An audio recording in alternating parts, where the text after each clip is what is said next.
Hi, Kelly Bear here. This may be a terrible idea because the tree surgeons are going hell for leather over in the library gardens over there, just hacking at these poor trees. Probably to allow some more sunlight into the gardens that they have opened up. They've built an extension to the library and a cafe, which opened on Monday. But they hadn't quite finished the gardens, so they're just doing that. That was like a soft launch, and they are just finishing off by destroying a bunch of trees, which is quite upsetting, but also very, very loud and distracting. It's quite warm today, and I've had to close the windows, so that's fun. If you can hear it, let me know. If it's too distracting, I will go away. I will finish. I won't stay on the live. But if you can hear me, let me get my pop filter. Might be able to hear me. Bring the mic close so you can hear my dulcet tones. Oh dear. So I can see there's a Chris and there's a Sam. Hello, Chris and Sam. How are you? Happy Thursday. Or should I say, happy Bi-Visibility Day. Yes, it is the 23rd of September. It's Bi-Visibility Day. This week is Bi-Visibility Week or Bi-Awareness Week, and kind of the month of September has become kind of bi-month, bisexual month. Hello, Scott, you're right. So yeah, it's the day where us bisexual people and those under the bisexual umbrella or within the bisexual, pansexual kind of melange are visible for one day only, because biphobia and bi-erasure is a thing by both, unfortunately, straight people and homosexual people. I have received biphobia and discrimination from both camps. We don't fit anywhere. We're in the middle. We make people uncomfortable. We've got to pick a side. People don't like that. So yeah, I thought I caught everyone in. I lured you in with the title Bisexual Tarot because I read tarot and I'm bisexual. Therefore, it's always bisexual tarot. But I did think that I could do, I mean, I didn't do like I didn't do a video last year for bisexual Bi-Visibility Day because pandemic, and I was just not in the headspace. I did post like happy Bi-Visibility Day, but that was about it. But like the last previous years I have done videos or big posts about it on like my Facebook, or done threads on Twitter about it, or on my Instagram, just because there is a lot of hi Rona, hi Sandra, you're right, thank you Chris, and there's a lot of misinformation, there's a lot of myths, there's a lot of sorry, I thought Nobby was walking up next to me, but she wasn't. That was weird. Maybe it's a ghost dog. And there's a lot of strange ideas about bisexual people, a lot of prejudices, a lot of so hello Tiny Trinkets and Tarot, and you all right? And so I thought I've done video in the past talking about dispelling some myths about bisexuality and bisexual people, and I'll try to remember to link that below. That was from 2 or 3 years ago, but I thought maybe I could answer questions about being bisexual or about bisexual people. Obviously I do not speak for all bisexual people, but there it's a thing, and there's a lot of misconceptions. It's endless. Ah dear. So yeah, I'm just going to have a sip of water because, like I said, it's warm and the windows are closed.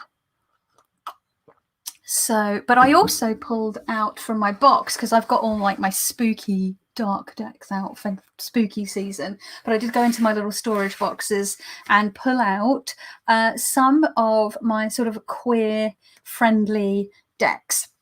These are the 3 I mostly think of when I think of like queer friendly and sort of inclusive decks. There are some other ones that I have, but these especially so. The deck that I was having a bit of a love affair with over the summer, I was using my Melanated Classic as my sort of Smith-Waite tarot, and but also the Numinous Tarot by Cedar McLeod, who is a non-binary artist. So yeah, and as time goes on, with regards to like educating people and about bisexuality. There are things that sort of start to, hi Shauna, there are things that sort of come up that more awareness is made of over the years. Like, so for example, the last couple of years I've really noticed over on Twitter there's the hashtag bisexual men exist. I follow a whole bunch of bisexual men and bisexual men activists that are trying to raise the like consciousness raising and awareness raising about the fact that bisexual men exist. Non-binary bisexual people exist. I personally know several non-binary bisexual people. There are bisexual trans people. I know trans bisexuals, you know, and some are polyamorous, some are not polyamorous, some are aromantic or asexual or demi-romantic or demisexual. These are all valid parts of the quilt bag umbrella, or just the quilt bag. Scott was saying, I think Scott was mentioning a video that he did that not Scott, sorry, Chris, but I did a live last year. I was talking about a lot of facts and figures from Stonewall. Yeah, I remember that actually. I was pleased that someone in the community was doing some stuff, and I think maybe Laura over at Aquamarine 18 might have as well. It's nice when, you know, different people in the community are sort of talking about the issue. So Rona's here. I just see everyone as humans no matter what they are. Yeah, I understand that when people say that, Rona, but it also which is great. We should see everyone as humans, but labels are helpful and important because it raises awareness. So people use that in terms of race and sort of racism. And actually, a lot of Black people and other people of color will say, just when people say, I don't see color, they say that doesn't help, but you need to see my color because it is a part of my life and part of how I move through the world, and it affects my life. So it's a similar kind of thing when it comes to sexuality or disability or mental health. Like, yes, we are all people, but we use these labels and these sort of acronyms and things to help us navigate and also help us find people of like mind or like life or, you know, being, you know, using terms like bisexuality or LGBTQI or quilt bag or spoonie or you know, various other terms have helped me find people, you know, community on Twitter, for example, that are, you know, also similar to me, and it makes me feel less alone. Like, I follow a lot of people over on disabled and chronically ill Twitter, and I get a lot of helpful information. I get a lot of solidarity. There's a lot of consciousness raising. It's really, really helpful. And likewise for all those other little hashtags that we use. That's why we use hashtags, right? But I do see what you mean, Rona. There's no sort of harm in it. I mean, there's no what's the word? There's no malice, or sort of there's no, the meaning behind it is I know, I do get what you mean though, Rona. Yes, self-identity is necessary. Like, loads of people say, I don't like labels or I don't need labels. Some people do need labels. Like, for example, I don't feel a need to label or define my magical practice. I use the term witch for myself, or magical practitioner, but I don't feel the need to like further define that.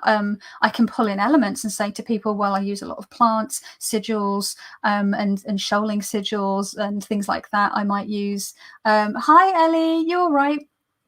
Like, you know, a whole bunch of things I like to use, but or if you had to put on a name, it would be maybe like green witchcraft or kitchen witch. I use a bunch of all those kinds. It's very folky, very grounded, and sort of dirt sorcery, as Aidan Wachter tends to call it. So, but I don't feel the need to like define or put myself in a box in that. But when it comes to moving through the world with regards to my sexuality, bisexual is a useful term for me. Chronically ill and disabled is a term that is useful for me, and it's important when I'm advocating for myself and I need help, and when I'm like at the hospital or the doctors, and those labels help me to get the help and the medical care that I need.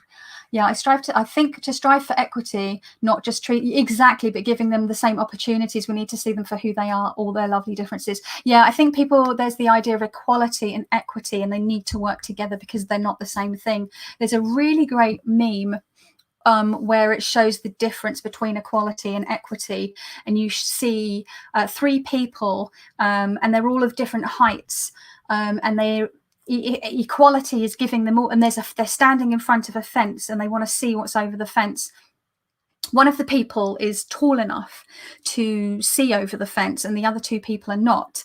So the other 2 people are given a milk crate to stand on, and the middle height person, the milk crate, the person who's the tallest, I think the milk crate, obviously it makes them even taller. The middle person, the milk crate allows them to see over the fence, but the smallest person, the milk crate, they still can't see over the fence. But you've treated them equally. You've all given them a milk crate. And they say that equity is the tallest person, they don't need a milk crate, right? They don't need the special treatment of a milk crate. They don't get one. The middle height person, they get the 1 milk crate so they can see. And the smallest person, they get 2 milk crates. They need a little bit more. And now they can see over that fence and see what's going on over there. I think it's like a sporting event or something, and I feel like it's a really simple and helpful just device to explain what equity is with regards to equality. They both sort of work in tandem. They're not the same thing. I'm just going to have a quick look up through the chat. There's quite a few people coming in. I'm still learning about it all. No offense. No, Rona, that's the thing. No offense. I think we need to allow room and space for people to ask questions or make mistakes. You know, I'm going to make mistakes. I'm not perfect. I'm sure I've probably fluffed up with regards to other situations. Sometimes I've exhibited, especially in the past, a certain amount of like internalized, misogyny when I was younger, like the pick me or I'm not like other girls thing that girls in the 90s were very sort of socialized into, that sort of ladder culture. I've definitely displayed sort of a certain amount of internalized biphobia, maybe a little bit when I was younger, a certain amount of internalized ableism, you know, as someone who moves through the world with like chronic pain and issues. Because it's hard to process, and you know, with regards to race or whatever, like we need that space, and it doesn't mean it gives someone free reign to be a dick bag, like a complete douche nozzle. It doesn't mean that, but you know, there are people that are making mistakes in good faith, and it's just about correcting them, allowing them the room to learn and do better. Like that saying from Maya Angelou, when I know better, I do better. As long as that's what's happening, you know, and you're not going out of your way to be offensive, which Arona clearly was not. It was just a gentle calling in. We call it calling in rather than calling out if we're sort of trying to sort of kindly educate people that we care about. Yeah, so I saw something. My husband is always worried I'll leave him for a woman. I'm like, bisexual doesn't mean polyamorous for me. I'm monogamous and I chase him. This is the thing. That's one of the things, Shauna, and happy Bi Visibility Day, Shauna, that people, it's an interesting thing. I've dated men in the past where they've said, oh, if you want to also date a woman or like go out with girls, that's fine. And I said, well, why is that? And they're like, oh, because it's girls. And I said, but what if I wanted to date another man and we're not in, you know, are we opening up the relationship? And they're like, oh, no, only if it's a woman. And I'm like, but why? Because they don't think it counts, right? Because it's a girl and they think it's titillating. So it's interesting. So yeah, that we are all polyamorous, that we're all kinky, that we're all greedy, that we're all we're all half one gender and half the other. Like bisexual people have the misunderstanding that bisexual means you only like men and women. Most people these days self-identify as bisexual, and there's been studies done on this, see it as attracted to their own gender and other genders. So, oh, that's the doorbell. I'm hoping my husband can get that. Hang on a second. Are you okay to get that? It might be my parcel. Sorry, folks.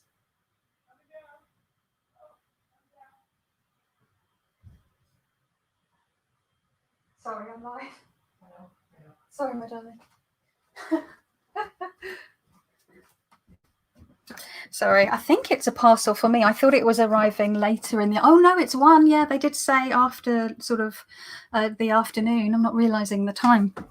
But yeah, there's a lot of strange ideas about bisexual people. That we're not trustworthy, that thing. Yeah, see, Tiny Andrew's saying, no offence taken, Rona. This is a safe space to have conversation. We're all continuously learning from one another. Exactly. I like that. Sorcery says, hi there. Would you ever shave your head to do something bold and different? That's a very left of field question, Ben chat, considering we're talking about something else. I have shaved my head completely bald back in November 2018. So yes, I have shaved my head. And before that, I've had a mohawk before as well. The death hawk. Hashtag goth life.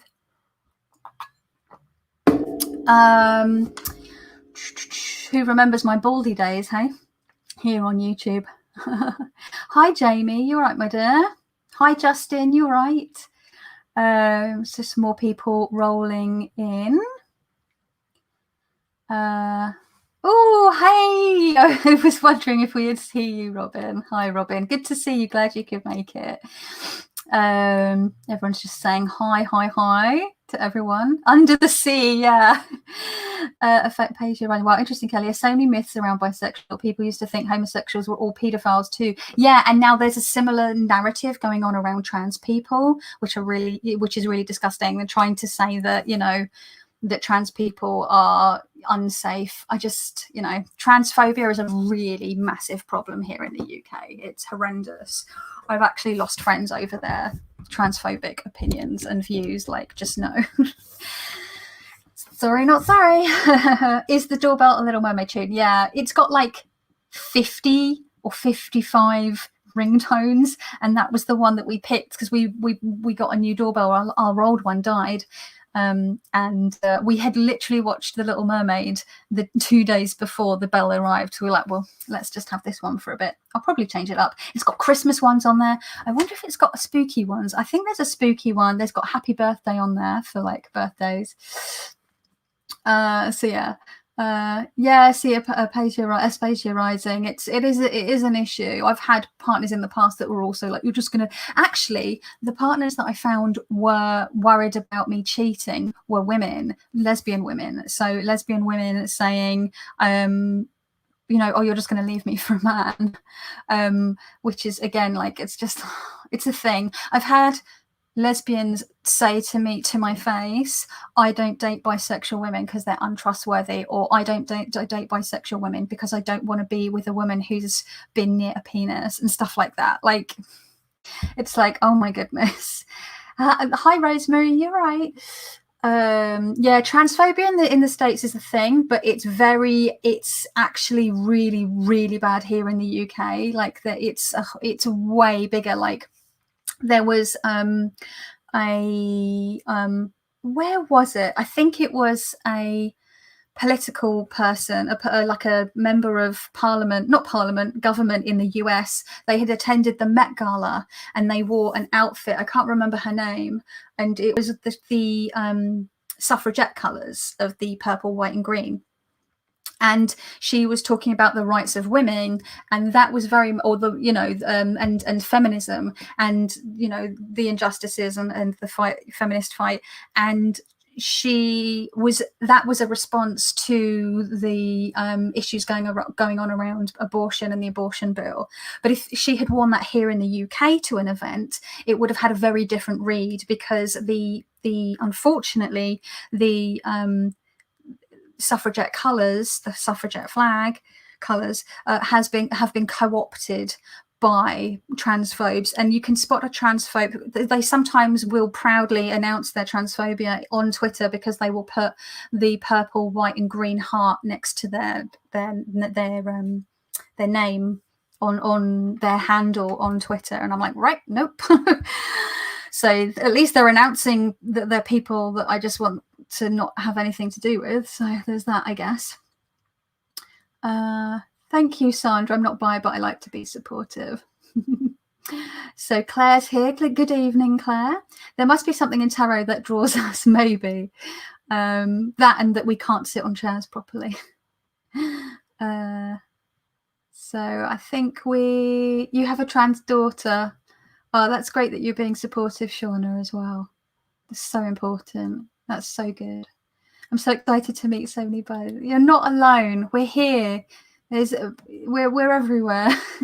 That's the thing with the fact that bisexual people can receive a lot of biphobia from within the queer community, and yet bisexual people make up the largest percentage of the quilt bag community. Isn't that interesting? We are numerous. We are numerous and numerous. So I did. What was it? What was that? I did a live with Corvin on my channel about LGBTQ plus and the attraction of the tarot. It's a really real thing. Oh, I didn't see that. How did I miss that, Scott? When did you do that? I will have to check that out. That totally missed me by. I'll go have a look at that, my dear. I just never talk about it because I'm married to a man and monogamous, so it's not really a thing that comes up. Yeah, this is another thing, right? That people assume that if you, and it's mostly women, because most people think that bisexual men don't exist, and if they are, they're just gay and pretending to be bi and they haven't picked a side, which is another biphobic thing. That when a woman who is bisexual marries a person of the opposite gender, so opposite sex, that is a man, that they are now no longer bisexual because they've picked a side. No, it's not how it works. That's like saying you're not bisexual if you're single, or you're not bisexual when you're 14. I very early knew there was something a little different about the way that I was feeling about the world. The fact that Chitara from the Thundercats cartoon was very appealing to me, and not just I want to be her way. The X-Files was definitely an awakening for me. That started airing in the UK on BBC Two. I think it was Friday nights or Sunday nights at 10 p.m. I can't remember. And I was 13, and I was like, oh, this Fox Mulder, he's kind of cute. And on walks Gillian Anderson, Queen, the absolute fucking queen, who only gets better with age, like a fine wine. Be still my heart. I was like, oh, Scully's kind of cool. She's cool. Okay. That was a revelation. I liked with the joke that the X-Files is part of the bisexual agenda, along with The Mummy, because oh my god, that film. Too much hotness in one film. So much hotness. Hello. But also I hate that when people go bisexual woman in a straight relationship because she's married a man, for example, and it's like, to me, that relationship isn't a heterosexual relationship, because one person in that relationship is still queer, so it's still a queer relationship. I will die on this fucking hill. Also, there's a massive assumption that the man is straight. Bisexual opposite sex couples exist, and I know a couple of them as well, so it's a thing. There's so many. Hello, Kayanat Bakari. You may ask a question. As I always say, you may ask a question, doesn't mean I'll answer it, but you're new here, so hello. Everyone needs care and love in their lives, indeed. Let's see. I'm a straight old white woman. I feel as though there are areas of discrimination that still really hide under rocks, even liberal ones. Yep, ageism is another one. Yep, definitely. Oh, it was about 3 weeks ago. How did I not spot that?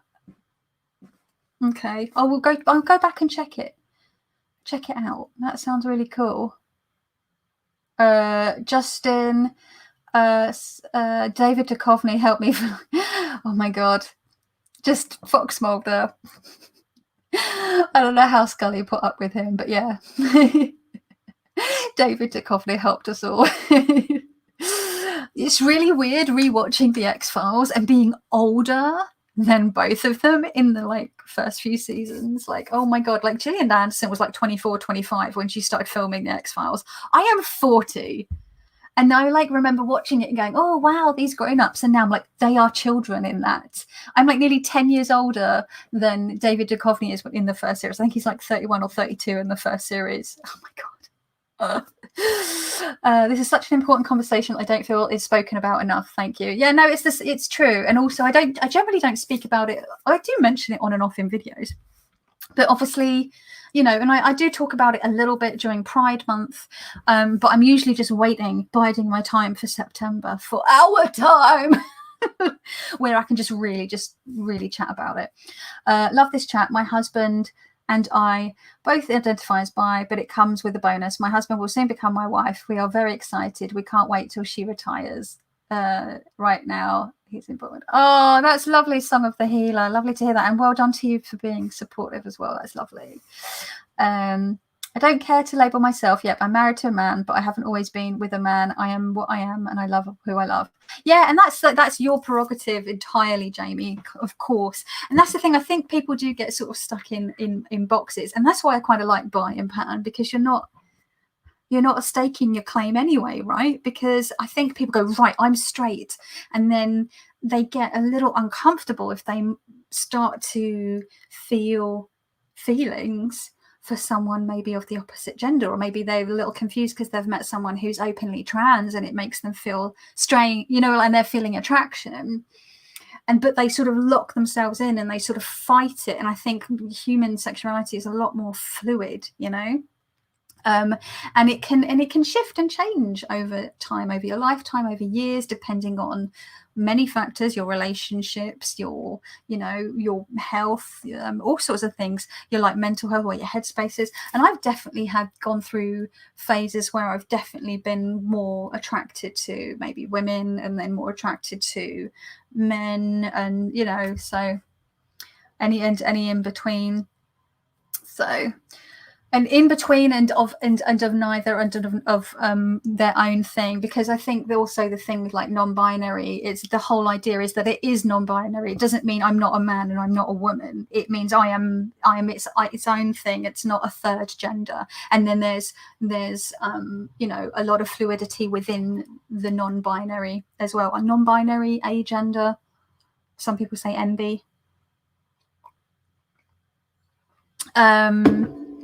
You know, and again with trans. So yeah, fluid like Loki is, fluid like water. Be like water and just flow and just go with it. So yeah, let's see, what's that? Oh yeah, people talking. I'm just going to pop that up because I keep forgetting that I can put people's things. Natalie, I come from a family of larger size people, so to understand that you're saying, what was that about? Where love the person. That's the thing for me, you know. Physical attraction definitely plays into things, but personality, you know, if you can make me laugh, if you're like, you've got a good heart, you can, it gets me, you know. So I find that if you are a larger person, you get discriminated against. Yes, Natalie, that's definitely definitely true. Hey, Laura, I was hoping I'd see you, babe. Happy Bi Visibility Day, Laura. Lovely to see you. My mum is a larger lady. She's yo-yoed up and down over the years. She's on the smaller side because she ended up having some surgery for her health, for some stuff that she had going on. But there's been times where she's been a much larger lady, and just seeing the way that she gets treated and seeing friends that are larger, I've noticed it myself when I've been larger. You know, the difference to how I've yo-yoed a lot on and off over the years, over my lifetime. From being very strong and sort of athletic, the way that I've been treated, to being very, very unhealthily thin and willowy, and the way that I've been treated then, to being sort of a vintage sort of curvaceous size, but on the smaller side, and like buxom but not big, and how I've been treated then, and then being larger and sort of taking up more space, and how I've been treated then. So it's quite interesting, having gone from anywhere from like a UK 8, which would be a US 2, all the way up to a UK size 20, 22, which would be a US size 18 or 20. I've experienced the gauntlet. I've also had all sorts of colours of hair and colours and hairstyles. When I've been blonde, I've definitely been treated differently, mostly like I'm stupid. And also I've noticed a lot more leering and catcalling and stuff like that. As a redhead, I'm a natural redhead. I was very heavily bullied as a child purely because I was a redhead. And then as an adult, it's apparently quite covetable. And you get all this, you've got a fiery temper, and I bet you're passionate. And it's like, oh God, it's literally just the hair that grows out of my head. Like, it's keratin, it's dead cells. Makes no odds or ends, right? I've had a shaved head, been treated very differently when I've had a shaved head or when I've had like a mohawk.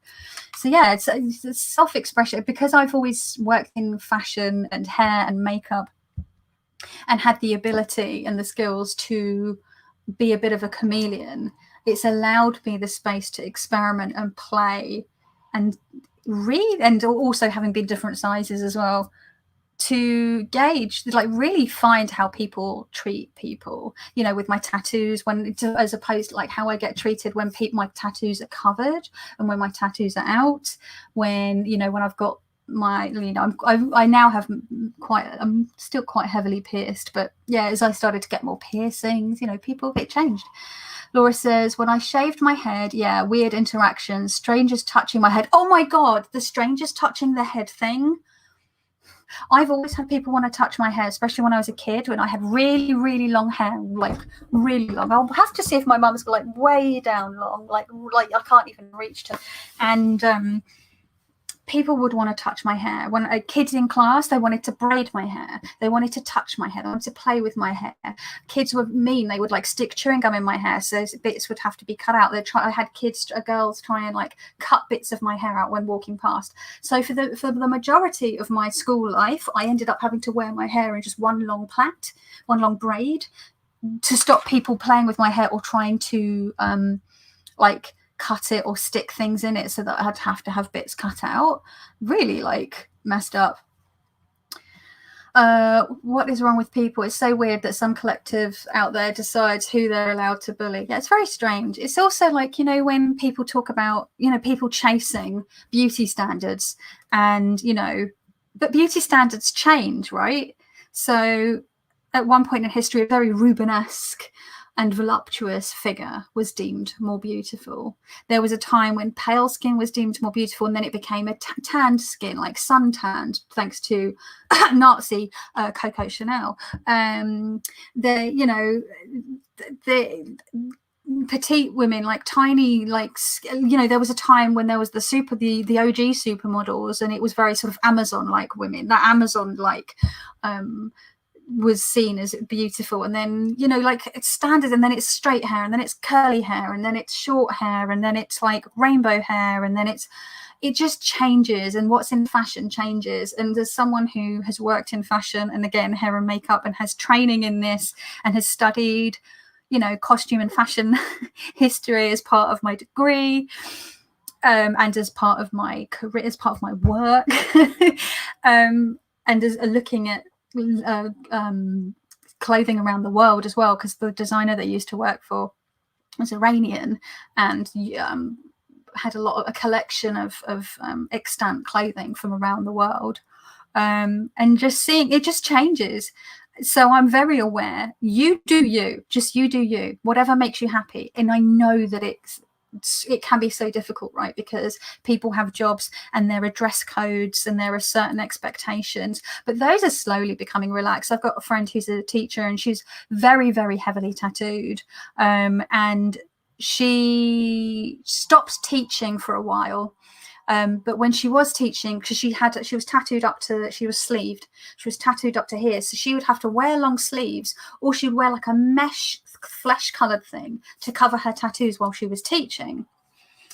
She quit teaching, and she went on to do something else for a while, and she subsequently had her hands tattooed. She had like the, you know, wording, she had like read more put on her knuckles, on her hands, and like stuff on the backs of her hands. So she's like now not really able to cover that up. She's since in that time been able to go back to teaching, and actually they're fine with the tattoos, because, and she used to have black hair, and she like shaved her head, and she wears lots of colorful wigs as well.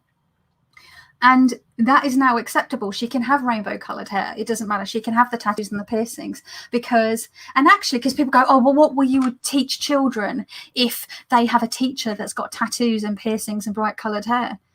You will teach children that people with tattoos and bright coloured hair and piercings exist, and that they are just as capable of teaching and are just as worthy as respect as anyone else. I actually think it's a good thing. It's a bit like when people go, why'd somebody think of the children, when they are supposed to hear about sex education and learning about, queerness and stuff. Oh my God, don't teach children. We're not teaching children about sex at the age of 5. That's disgusting, teaching them this. And it's like, coming from people who literally go, oh, toddlers, oh, are you trying to kiss your little boyfriend? Oh, she's going to be a heartbreaker when she grows up. Or dads being like, oh, I'm not going to let anyone date my little daughter. She's my little girl. Like, to toddlers, I'm like, I'm sorry, you're putting your like heterosexuality onto your child, but you're talking about people just telling children that some people of the same gender love each other is like, it's not like they're going into the mechanics of it. It's all about like relationship dynamics. And just going, bye, Ange, you take care. Lovely to see you.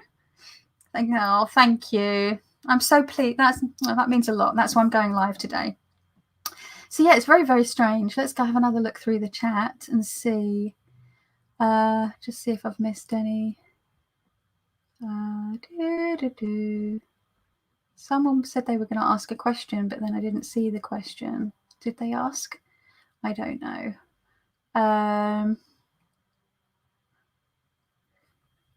Well, there is a chemistry that happens. Yes, Rona, the chemistry. You know that feeling, right? Let's see. Labels and judgment. Yeah. I'm larger too, but trying to lose some weight with Slimming World, says Sandra. When I've showed, yeah, that was what the shaved head. So I'm just trying to catch up. Oh, spray. Oh my God, the tattoo thing. Yeah, especially back in the early noughties when I started getting tattooed, and heavily tattooed, visibly like on the arms tattooing wasn't as popular or common. It was where I grew up, because I grew up near Camden Town, and Camden Town is like alt mecca. Whatever your alternative lifestyle is, are you a cyberpunk, are you a goth, are you a skater, are you like whatever it was, that's where people gravitated towards. I was very lucky to grow up around there. So yeah, to me, I was used to seeing people like me, yeah,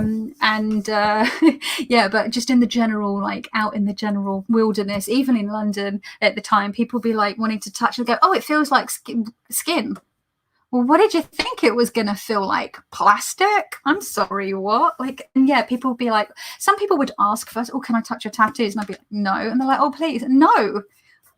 Like, what? I don't know you. People, so weird. And I know it is like a minuscule version of like what it must be like for like my like black friends that would wear their hair natural, and like people are trying to touch their hair. I remember a friend of mine that I grew up with, she unfortunately died when we were 18, almost exactly 22 years ago, because it was 1999. Holy shit, almost 22 years to the day. And she had her hair natural as a teenager, and the number of people that would want to touch it or would just go up and touch it, rude, fucking rude. We used to joke that people always wanted to touch her hair and my hair if we were together, because I had my long red hair and she had her like natural fro, and people were just like just don't touch her hair. But it was 100% like way worse for her. Like people just literally just walk up and just be like, oh, it fit. Like, people, don't touch people without consent, okay? Oh dear. I always have people want to touch my hair. I've always had long hair and it attracts weirdos. It does attract weirdos.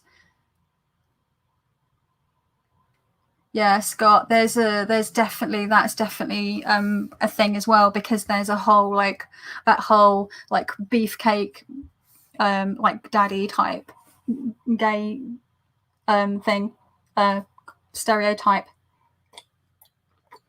I've got some bear friends though, some bears that are like embracing And like the merman, I do like a merman, embracing that sort of like, and with the lovely, beautiful coloured hairs. That's why I also really like the Tarot Serene, because I can literally see a couple of there's one that reminds me.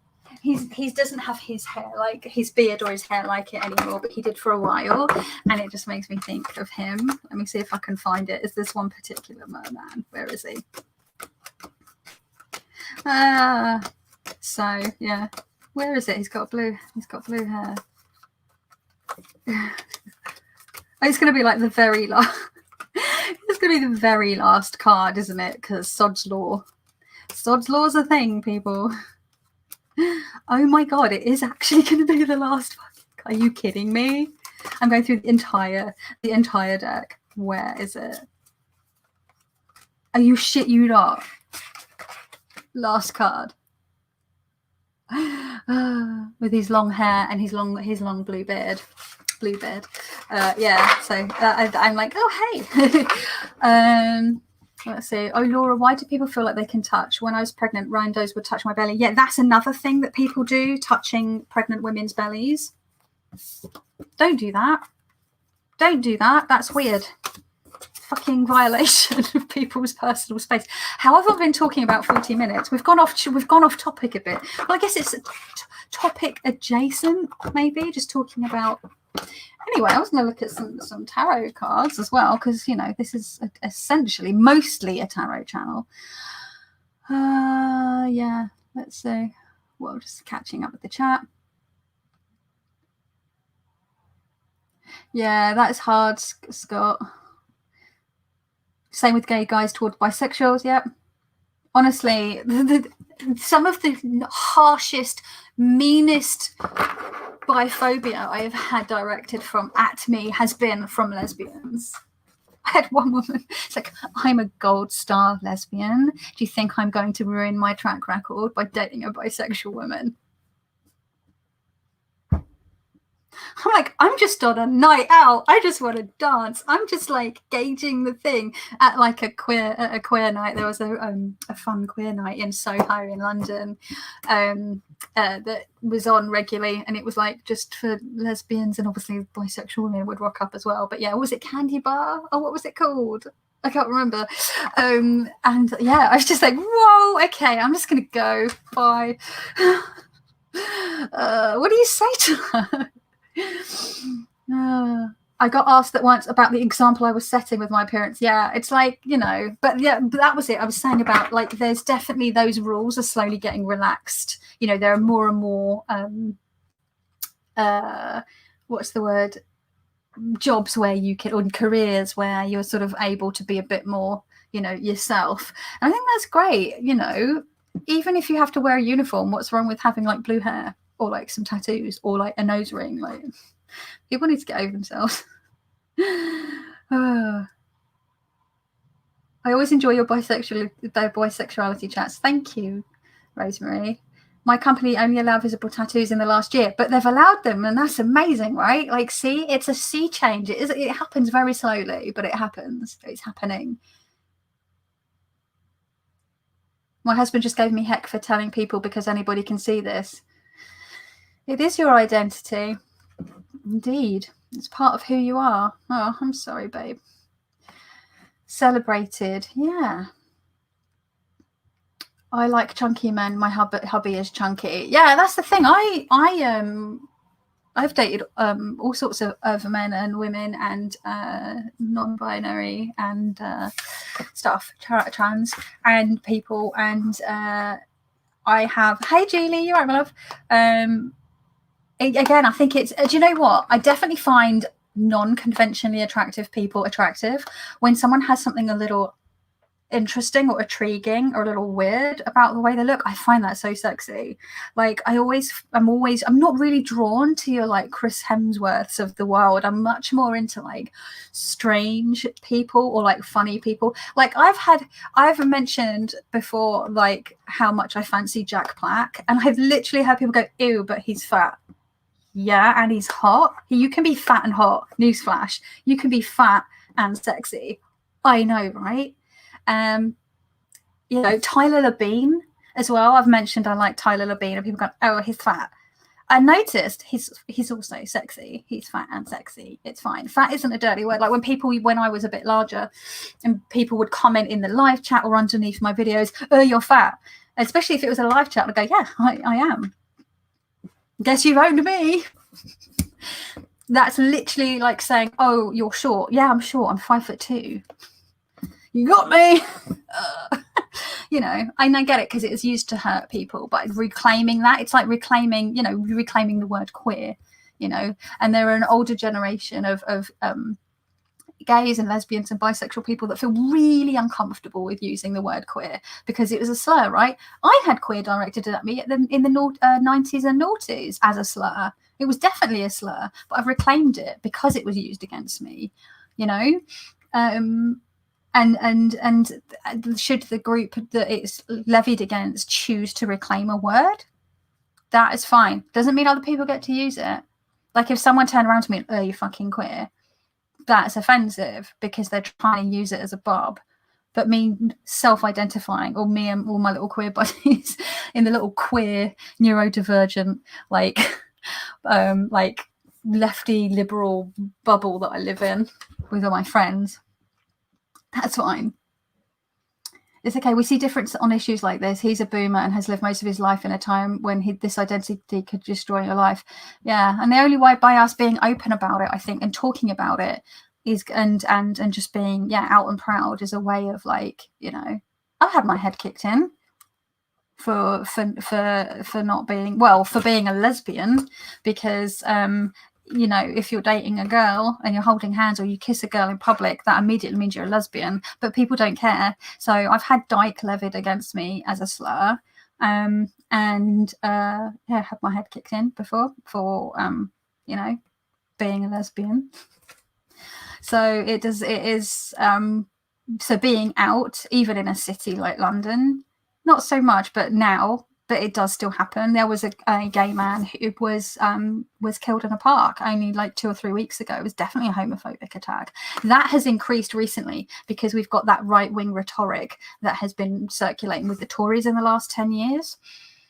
So in some ways, it's weird. Some ways things are getting better, and in some ways things are getting worse because fascists and racists and homophobes and, you know, biphobes and transphobes are feeling very emboldened and supported by the current government and media, which is fucking gross. But yeah. Facial piercings are now also allowed. Oh, that's cool. Yay. Hey, Deanne, you all right, my lovely? So let's see. Everyone's saying, yeah, exactly. People could be fat and sexy. I've been fat and sexy before. Oh my God, did you see me when I was rocking my cute blue pixie cut in my like cute size like 20 and 22 dresses? I looked cute as fuck. What? I'm sorry. Not sorry. You know, Jack Black. Oh my God, Gerard Depardieu in Green Card. Oh yes. But whenever I think of that film, I always think of him doing the interpretive piano, and they're like, oh, he is a genius. That I always immediately think of that. But yeah, Gerard Depardieu is definitely, yum. I was talking about cozy people in a live a few weeks ago. Yeah. Let's see. So I'm just sort of seeing what's all of my teasing and name calling was done. Oh, hang on, to me as a kid before I knew I was all the things they called me. That's interesting, right? Like children can maybe see something new. A pride flag at local school got set on fire this week. Things are definitely in some ways getting worse for sure, or at least not improving. Yeah, it's that definitely feeling emboldened. Yeah, I'm sorry you dealt with that, Rosemary, as well. It's just also, especially when you're kids, like kids are assholes. I was relentlessly bullied from like as soon as I went into nursery, and even right up into doing my degree at university, there were people that were mean to me. And like, because I was, you know, I couldn't afford the nicest fabrics. I did a fashion degree, by the way, or because I didn't wear like designer clothes, or I wasn't really into the fashion that was fashion at the time. I liked vintage and I liked goth stuff, and there was a little period in my university career, as it were, where I tried to sort of fit in a bit and tried buying some like modern clothes and just felt weird. Put me in a pair of like blue jeans and a t-shirt, I feel so uncomfortable. Like I feel I feel like I don't know what to do with myself because I don't look like myself. It's the weirdest thing. Whereas if you put someone else in like my like coffin earrings and like my flowing black dresses and all my skull rings and like tons of hair flowers and black lipstick, they're going to be like, I feel like I'm wearing a Halloween costume. So yeah, just that's the thing. Just let people do what they need to do to feel themselves. Classic bisexual. Oh, you like all the people. Yeah. They're like, ew, you're greedy. I'm greedy when it comes to donuts and pizza, but not when it comes to people. And some people are polyamorous and bisexual, and that's fine too. And some people are bisexual and kinky, and that's fine too. I always had anxiety as an adult being myself in public, but it took me years to realize I was an adult now, and some kids grew up. Fortunately, I don't deal with those who didn't much. Yeah, that's good to hear. Prejudice because bi is open-minded, heart and soul, says Kaz. Hey, Kaz, I didn't see you. And Leanne, hello. You all slipped in there sneakily. Sorry, I just realised I read Kaz's comment higher up and didn't realise. Oh, there's Leanne saying hello. There we go. That's terrible about the pride flag, though. Hey, you're right, Nancy. Yay, you made it. Shall we have a look at some decks, seeing as we're almost an hour in and we haven't actually looked at the fucking cards?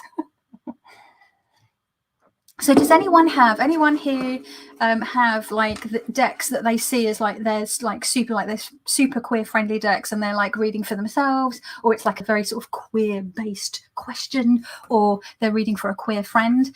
What is the deck that you think of or that you grab or that you don't own but would like to because you've seen that it looks quite queer friendly? The bi prejudice thing where it's like, but what percentage gay and what percentage straight are you? And it's like 0 and 0. What the fuck? Yeah, there's like a Venn diagram meme going about, well, it goes about all the time, but especially today, where it shows what people think bisexuality is, and it's got one side, 50% pink, 50% blue, and it says 50% straight, 50% gay, and then it says what bisexuality actually is, and it has a Venn diagram, a circle completely colored in purple, and it's like a sexuality that is its own unique thing. And there's a lot of like movement around in that. Like, I know bisexual people that are cisgendered women that have no attraction to cisgendered men. They're just not, there's no attraction there, but they date women and non-binary and like genderqueer and sort of androgynous people. But so that would confuse people, right? Like, I'm a bisexual woman and my attraction is to men, women. Like I've said, I've dated trans people and non-binary people, although we didn't really have the term for the trans or the non-binary so much. It was a lot more different in the like 90s and noughties. One person that I dated who opened up to me, they very much felt they didn't have the language or the support at the time, but has since come out as a trans man, but identified as a lesbian back in the day, and they didn't have that vocabulary. It was a very different time. I grew up under like Section 28, which was something that Margaret Thatcher, one of our previous prime ministers, may she rot in her grave, she and the Section 28 isn't just that's just the tip of the iceberg of the awful things that she did. But Section 28 was signed in the late 80s, and it was to prevent any promotion of bisexuality, homosexuality, trans, anything to do with anything that was not cis heterosexuality being taught in schools. It was illegal. And that was not repealed until 2003. So in 2003, I finished my degree. So for my entire education, pretty much, I was told that what I was disgusting and illegal, essentially, to be taught about. Now, I was very lucky because looking back, because I have other friends that the same, peers who didn't get the sex education that I got and the relationship education that I got. I was very lucky that several of my teachers, I went to an all-girls school, several of my teachers were, which is a problem in itself because there's a lot of meanness that goes on there, but there were several teachers, including my head of year, who were very forward-thinking, open-minded feminists. And when we did sex ed with my form tutor for my class, she was also my art teacher. She was really cool, Miss Jones, love her to bits. She used to dress, she was very into like Vivienne Westwood, and she really encouraged my interest in fashion and art. And I like, she's partly to thank for like the path that I took for a good while. But she went ahead and spoke. She said, and I can't remember what year it would have been, but it was sex ed. It was year 9, so it must have been end of 1994 or beginning of 1995. So it would have been 13 or 14. And she said during sex ed class, some people are attracted to people of the same sex, the same gender as them, and that's totally fine. And she said that's homosexuality or gay or lesbian, people identify. She said some people are attracted to both men and women, and she did say the term both men and women because it was, you know, the early to mid 90s, and so the language use was different then, and that's also okay, and that's called bisexual. And I'd been, like I'd said, I'd been watching the X-Files very recently and having feelings, and yeah, that was. And she broke the law. She risked her job. She put her neck on the line to educate and talk about that. Like, I didn't realize that until I was older, into my 20s. I was like, shit, she broke the law, as did a couple of other teachers teaching us about stuff like around that. And I'm just like, wow, I am so grateful to these women, because even though I still got bullied and I still had girls, like, because I was at the time thought that maybe I was lesbian because I was only dating girls at the time, but sort of other girls in school got wind of it because it was something you definitely kept secret because of Section 28. It was all like hush hush, right? You don't talk about it. You don't, you know, what was it? Don't, what's that thing that they had in the army and in the US, which was don't, why can't I remember the term where you just don't mention it, right? And yeah, I still like had girls in the changing room at PE or when we go swimming, like going, ew, oh, don't look at me. Oh, you fancy me.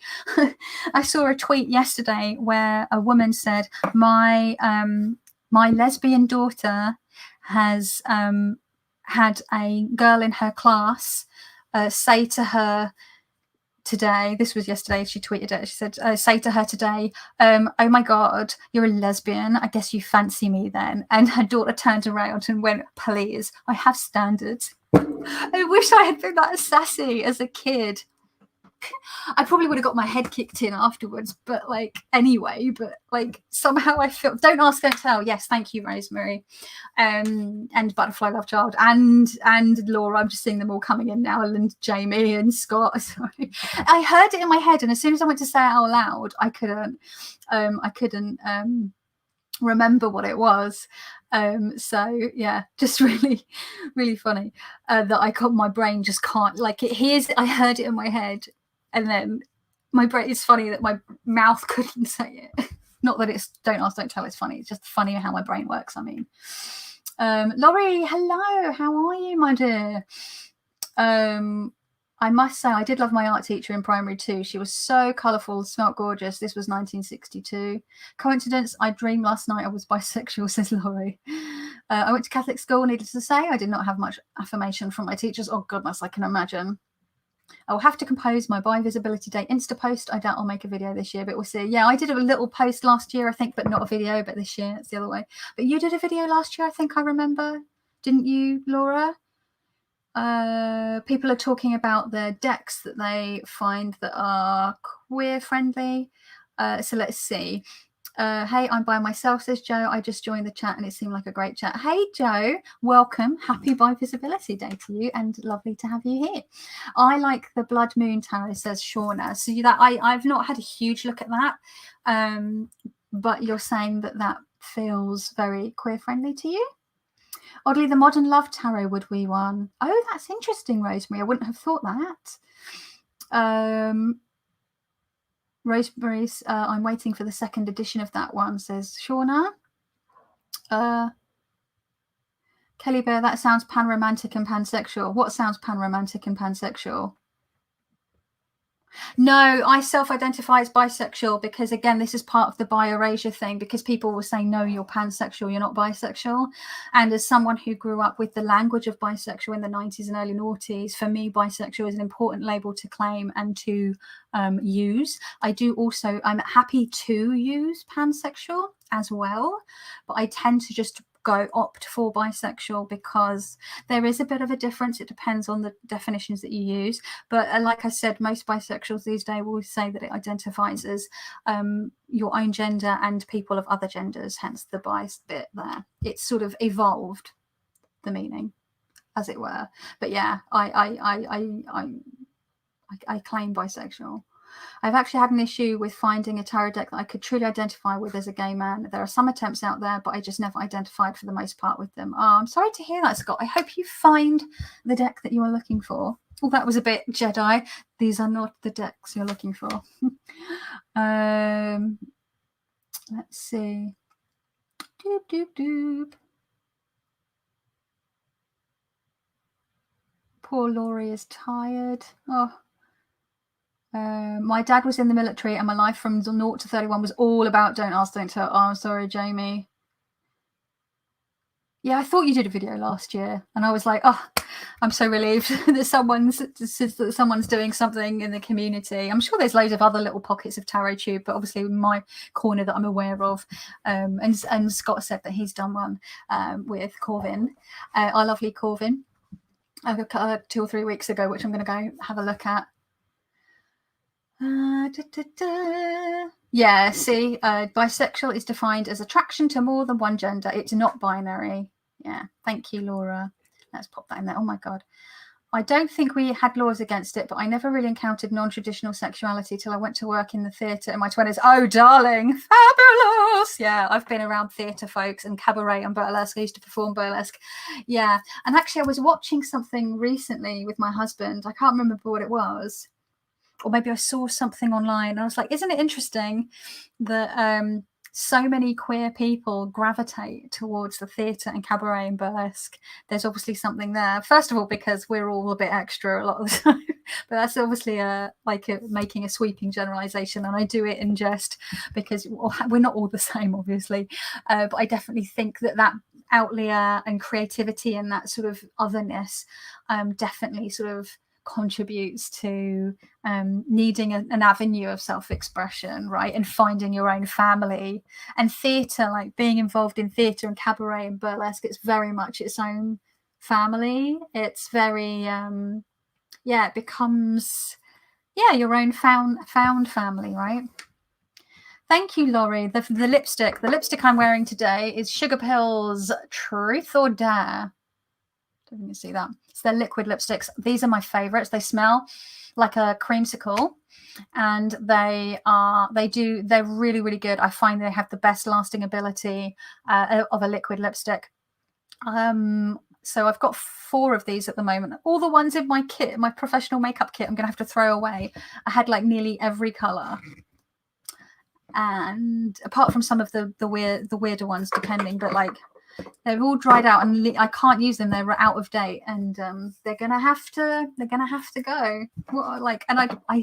The annoying thing was I did a massive kit restock at the beginning of 2020, and had started using like a bunch of foundations and liquid products and mascaras and things, and I had to throw them all out because they would expire and I can't use them. So I wasted so much money on that. That hurt. And then obviously not really earning any money last year because I couldn't do hair and makeup. Being a teacher, students light up when they see bisexuality related content on my syllabus. There is so little representation, even in the media, like it drives me crazy. There's the whole like your dead gays trope, but like there's like whenever like there's that show, It's a Sin, the Channel 4 show, which is about the AIDS pandemic. And like I think it's based in the UK in the 80s and 90s, and I never watched it because I saw so many bisexual people I know on Twitter absolutely so upset that the only bi person was a fucking dickbag. And yes, bisexual people can cheat and bisexual people can be dick nozzles, but that's not inherent with being bisexual. That's just a dick nozzle cheating person. Like, you get straight dick nozzle cheaters as well. Thank you very much. And it's just, yeah, whenever there's a bisexual person in a show, the representation is they're untrustworthy, or they're a villain, or they're kinky, or they're polyamorous, and that's fine, like having those representations. But when it's, you don't get like regular, just like bisexual person like representation, drives me crazy. Coffee, Kelly Bear, and you a lot. Pretty fantastic way to start the day. Oh, thank you, Jamie. Flamboyant, says Kaz. Yeah, some queer people are flamboyant. Some queer people are not, but that's what I was saying. We're not all the same, but there is a different thread there somewhere. Being able to express emotions and actions that you otherwise wouldn't. Yeah, theatre, stage life, and people being open to receiving those expressions and actions. Yes, being open to the arts and going to see, stuff. Performances. In my neck of the woods, men would make fun of men for being gay and would think girls having sex with each other is hot. Yep, you're not out of place, Laurie, at all. Don't be silly. That's a lot of people grew up in that environment,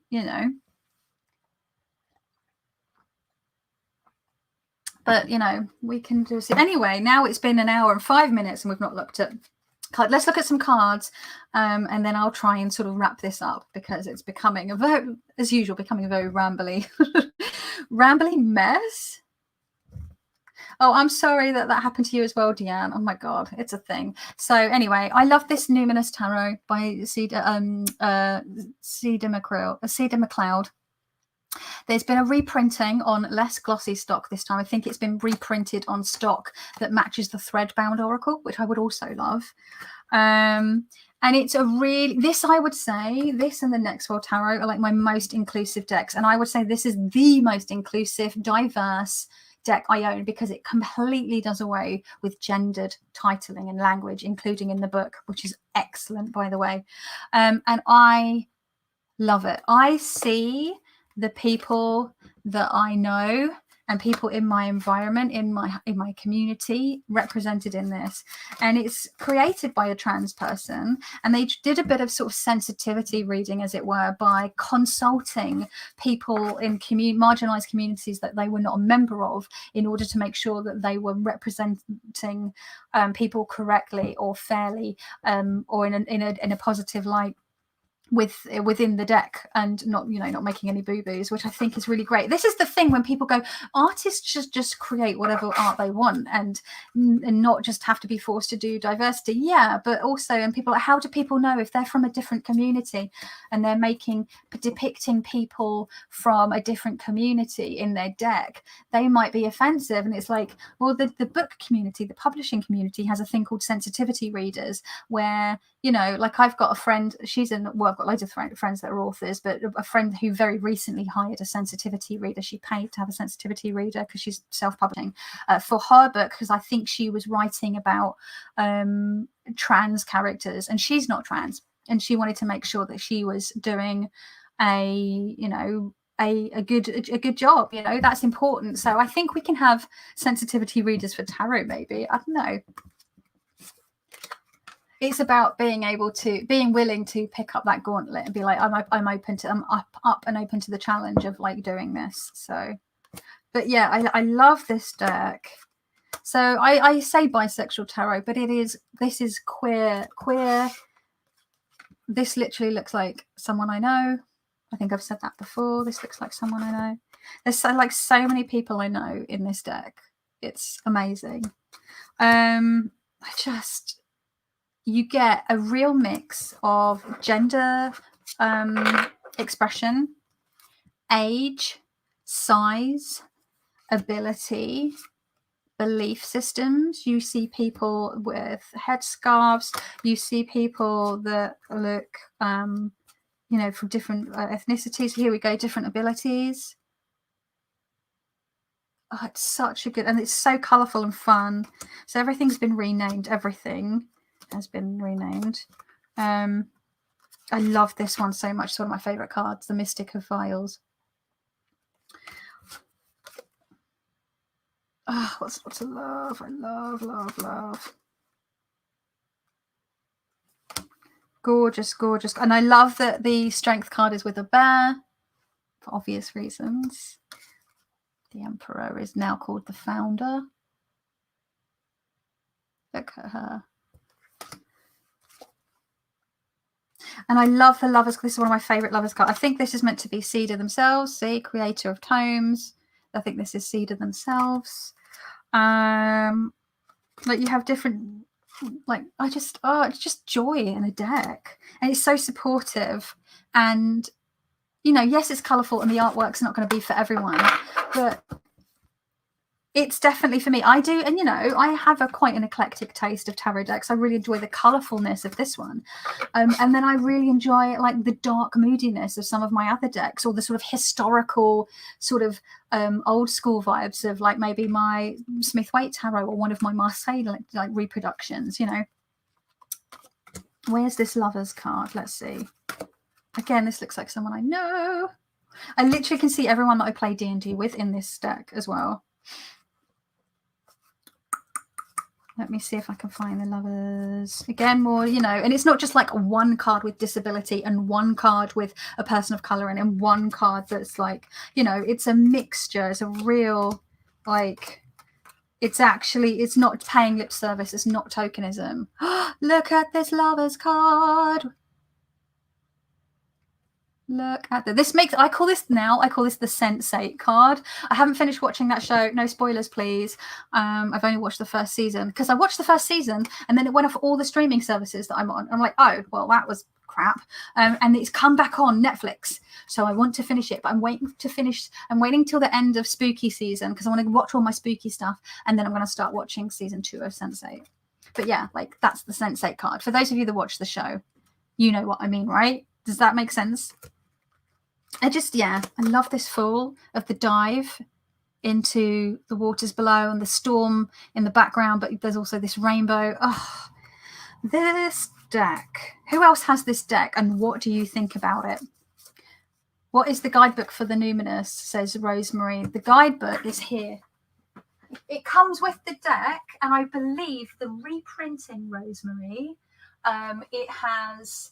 Oh, what have I done with it? Because I was reading it the other day because I was looking up something from it. Oh, bum holes. Where have I put it? Oh, there it is. It's up there with all the other stuff. So this is the book. I believe that now the reprinting, I think everything fits inside the box, maybe including the book. Does anyone have the second printing? Could you let me know? A bit like the Sasarai Bito, after the second printing, Stasia Burrington then went on to make the book smaller so that it would fit inside the box as well. So it's all one set, you know, like what we tend to think. So yeah, and this is showing up very glossy under my ring light, but I believe that it's now on a more matte or linen cardstock, so it won't be as shiny. But this is the book, and you can see there's a book. One of my things used as a bookmark, but you can see like it's highlighted quite heavily. I really enjoy. I really enjoy the book. It's not too raggedy. It's not sad because I can be a bit mean to like the books that I use a lot, like my poor copy of 6 Ways. One day it'll fall apart and I'll have to get it. I think it's not at the falling apart stage yet, but I could see it getting there at some point. So yeah, let's have a look through the chat and then I'm going to show some other decks. I will say the next deck that I'm going to show shows vintage artwork of very naked women. So if you are offended by boobs or bums or bush, here is your warning now. I'm going to look through the chat and comment, and then before I look again, I will give another warning in case anyone else has come in that time. Just FYI. Let's go back up and see. There we go. Let's see. The intersection of sexism and homophobia. Homosexuality only valuable when it's for the benefit of straight men. Yeah, like that whole hashtag no homo thing.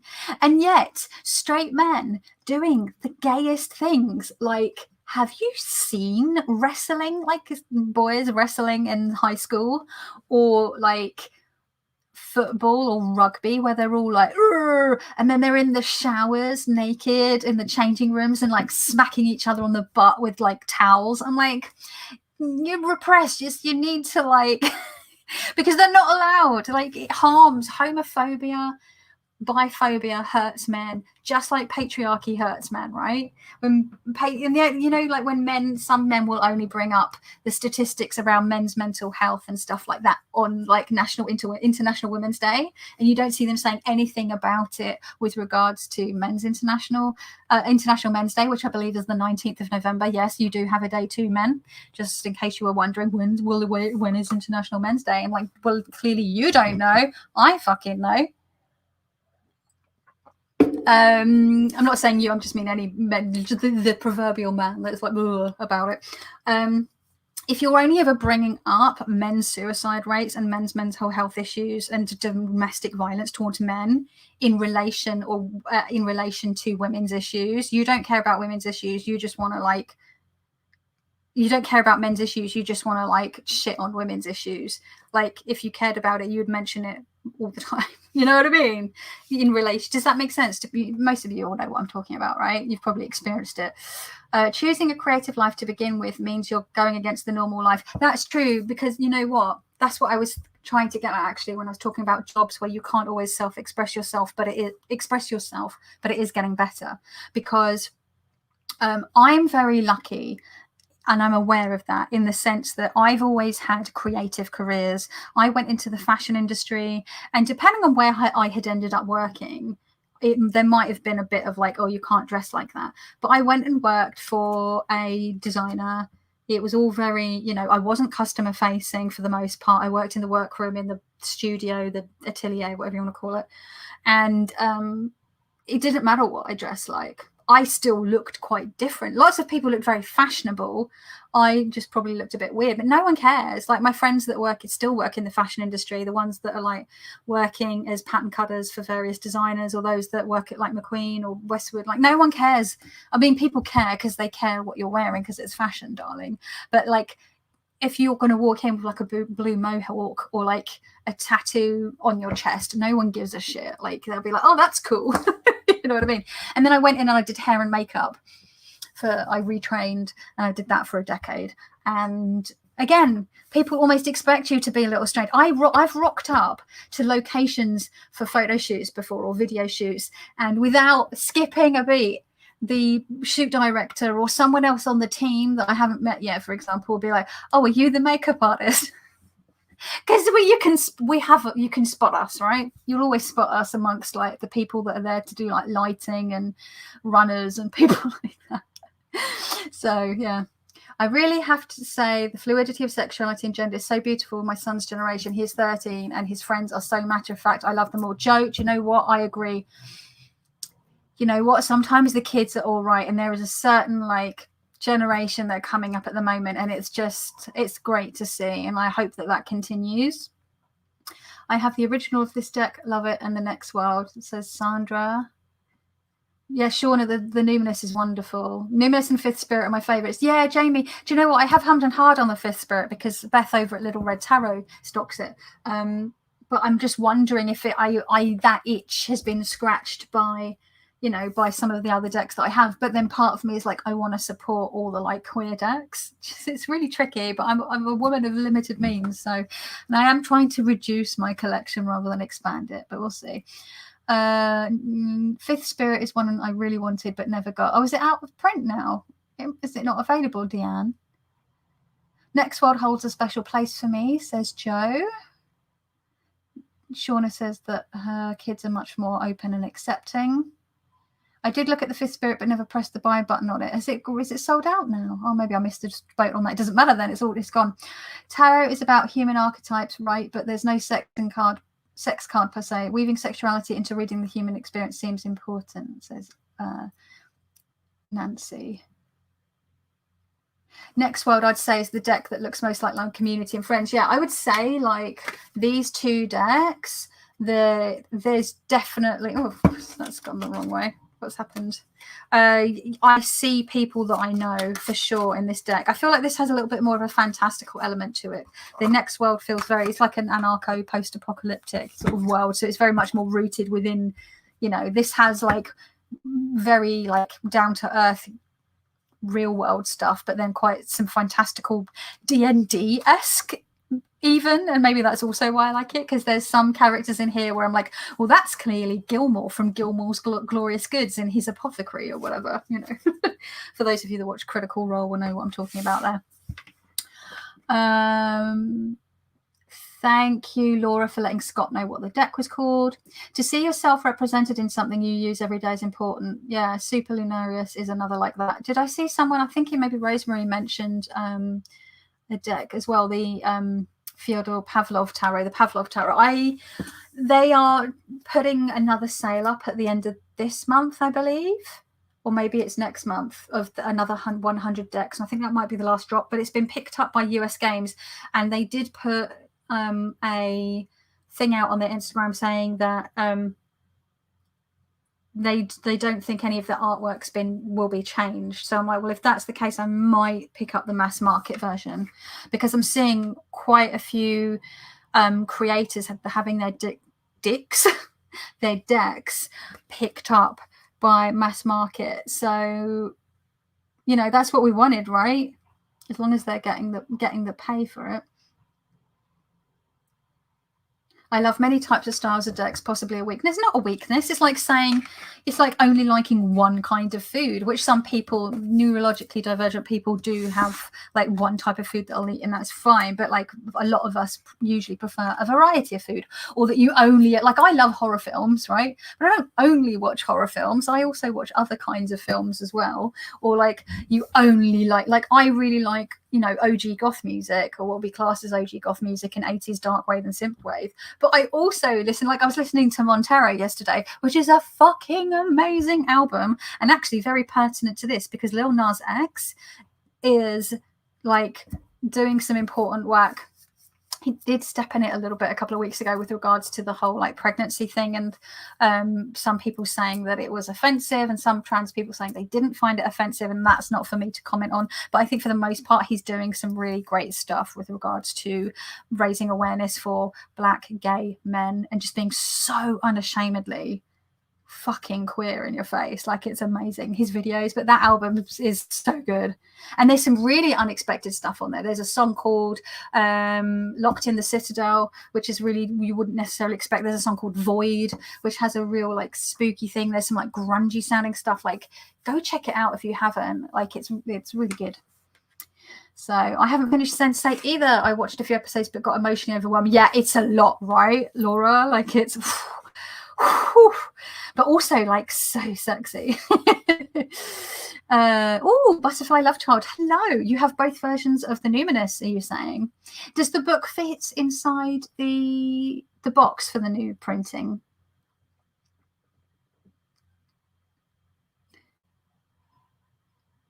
I love Sense8 so much. Was sad when they stopped after only 2 seasons, right? That's all the good shows get stopped too soon.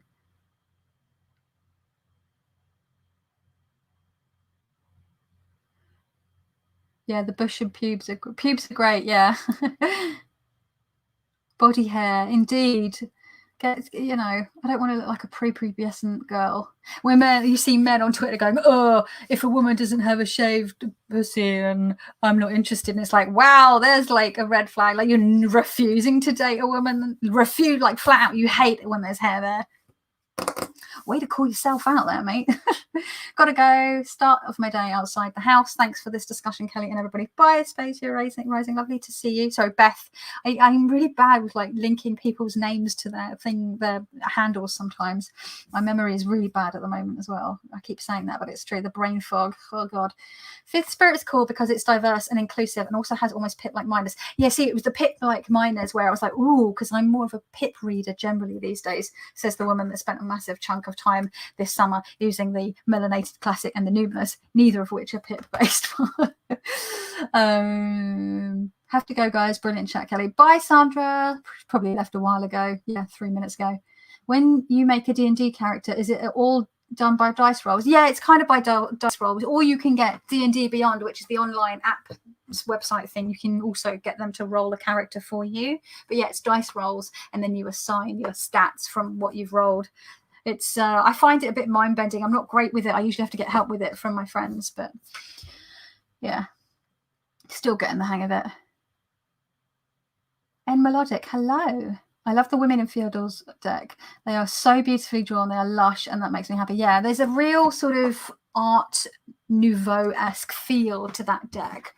And I love the sort of gender expression in that deck. And again, trans artist, so it makes sense, right? There are some decks I pass on and come back to repeatedly, and when I decide to grab it, it's out of stock. The Numinous is one of those. Fortunately, they just dropped the 3rd edition. Oh, wow, that's great to hear, Roseberry. I hope you managed to get that. I put Montero in my Dark Synth Club mix. Oh, that sounds good. Welcome to Montero. Yeah, the whole album is just is amazing. D&D Beyond, yeah, D&D Beyond. Sorry, it's the Critical Role thing. You got the perfect warlock. Yeah. Anyway, let's look at some boobs and bums and bush. So here's your final warning. If you do not like nudity, specifically female women presenting nudity, shield thine eyes. Go and make a cup of tea. Go have a tinkle. Go maybe turn the screen away should you be offended. But we're all grown-ups here. So this is Le Tarot de Femme Erotique. This was very kindly gifted to me several years ago. And I love this deck. This is a very just me deck. I never read for anyone else with this deck. This is just for me. It's special. I edged it with Vintage Photo, Tim Holtz's Vintage Photo, to sort of go with the sepia on the front. I'm not a huge fan of the back, but I'll let it slide. I did consider backing it, but I think it would get so chunky because it's quite a big deck. I do have to side shuffle it.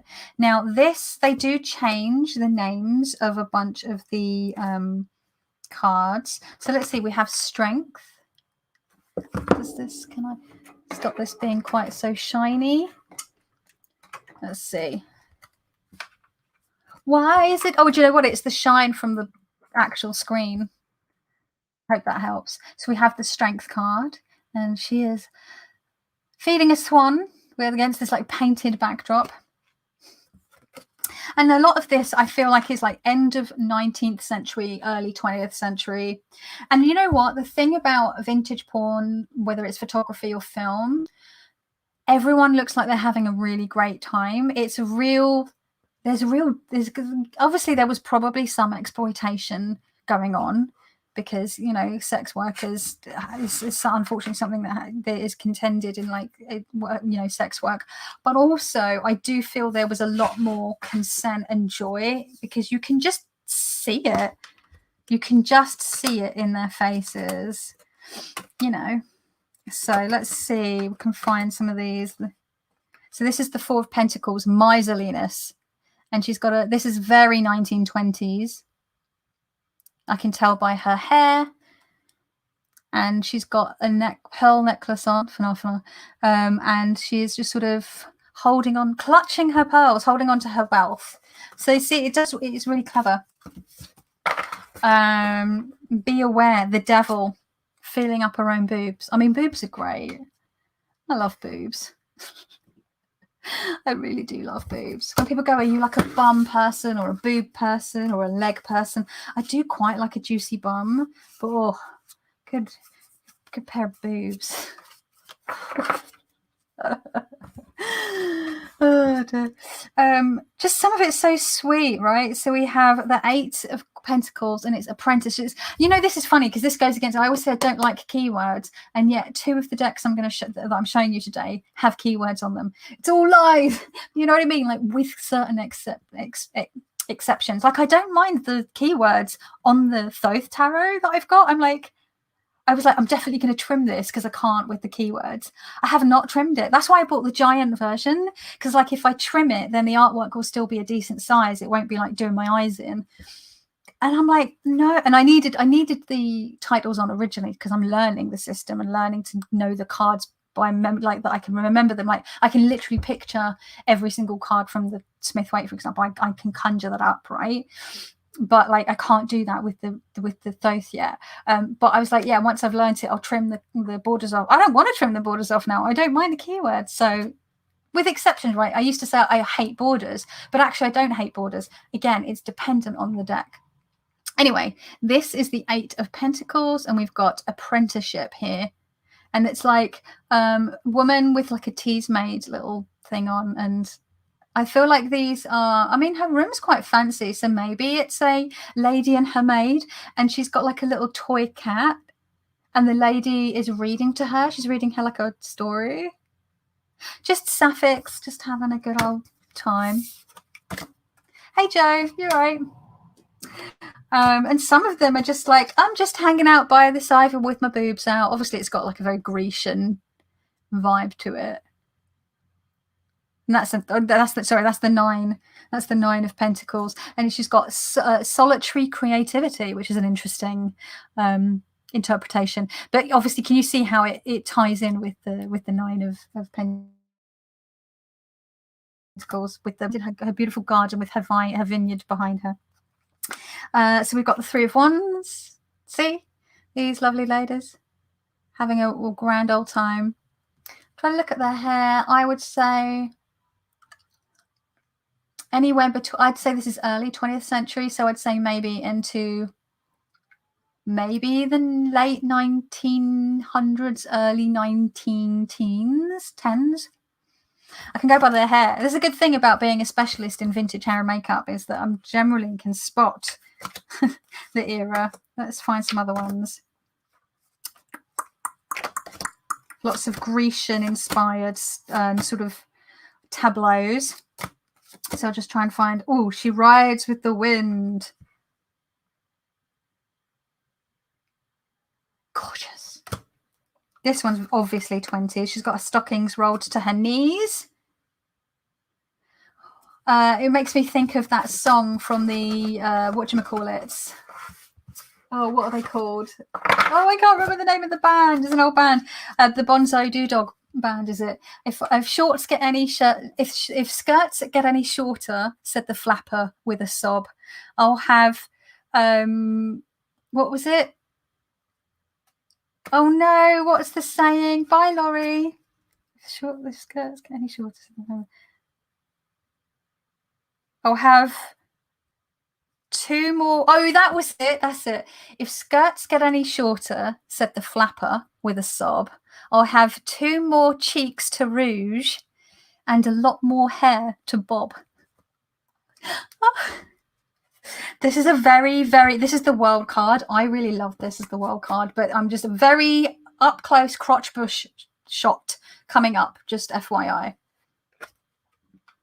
This is the world card. Dance in bliss is the sort of tagline on there. Oh, this one, woman of the hearth fires, the queen of swords. And you get a real mix. You get really willowy, sylph-like women in here, and then you get sort of voluptuous Rubenesque. Well, that's a 20s Clara Bow-esque do if ever I saw one, for the Ace of Pentacles. But can you see she's got like this disc or tray, and it's got a pentacle on it? Can you see? Like a brass or silver tray with a pentacle. That tray would be awesome to own. The witch. This is the high priestess. Wisdom, intuition will reveal, sorry. I just love it. Oh, I love it. Queen of Cups, she who offers love. Look at her just enjoying her time in her bed with her cup of tea. Lovely. Nice juicy booties. So it's a real mix. It's just really charming. And I just love this one as well. Oh my God. 9 of Cups, happiness. Just these women all just hanging out, probably out on a hike. Naturists doing their naturists thing. And actually this looks like late 20s, early 30s hair. on their heads. I mean, cannot comment for the lower hair. And some of them are quite sort of like, so we have 9 of Swords, cruel thoughts, you know, so it's just quite, oh, look at this, salvation through love, 10 of Cups. Oh, I love it. So this is it's just stunning. So yeah. Oh, this is quite Edwardian, looking at this hair. Late 1900s, late 1800s, early 1900s, because their hair's really long. Look at that big boofy hairdo. Yeah, lovers. It's the soul's deepest need to be loved, I guess. I mean, look at this. Oh, so cool. This is Judgment, Rebirth. End of Judgment. So yeah, it's a real charming, there's just so much. Anyway, yeah, I love it. I could just go on. I'm not going to show you. I think there is a walkthrough of this deck on my channel if you look it up. I'll read the little sort of tagline, the stuff that goes with it. The stuff that goes with it. What would you call it? The blurb. Le tarot de femme érotique. The most beautiful women of the earlier 20th century echo tarot's traditional images in a complete deck offering divinatory depth, power, and delight, an intimate window on history, an esoteric tool of personal discovery. Beauty, history, magic.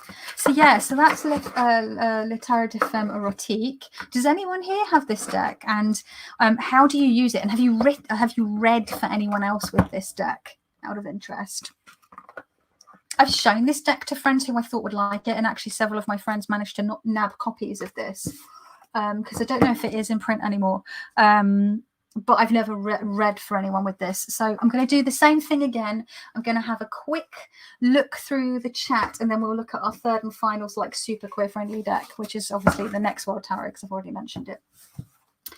And I'm going to have some water because I'm gassing so much my throat's getting dry. It's getting dark. It looks like it might rain, but they didn't say we would get any rain for a few days, but who knows. Let's see. Let's go back up to where I was. Sandra was going, so that's one about right. I don't have the Next World Tarot yet, says Scott. Is it one that you want to get, Scott? Ah, hi, Witch Baby Farmer. You all right? Lovely to see you. I really want the Delphi Tarot, says Laurie. Yeah, that one's beautiful, isn't it? I do not have this deck, but it's so pretty. In my head, it was a French deck, but now I see the titles are English. Yeah, and actually, the blurb is repeated in I think it's German. I just looked at it really quickly. Where was it? Oh no, it's not. Oh no, it's not in German. It's in English. Anyway, it's from vintageerotictarot.com. I don't know if that website still exists. But yeah, I don't know who the creator is. It doesn't say. Interestingly. 2011. So it's 10 years old already. I've had it for 4 or 5 years.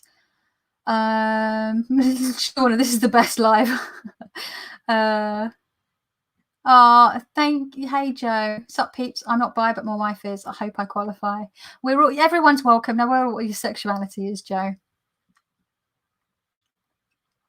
Last night, my 3.5-year-old, who sometimes sits in the bathroom and reads a book to me while I shower, said, "Good growing boobs you got there, ma'am. Thumbs up. I'm pregnant."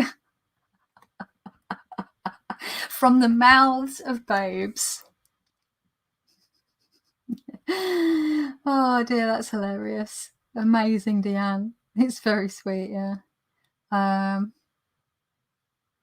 Let's see. Laurie had to go. I think I said bye when Laurie left.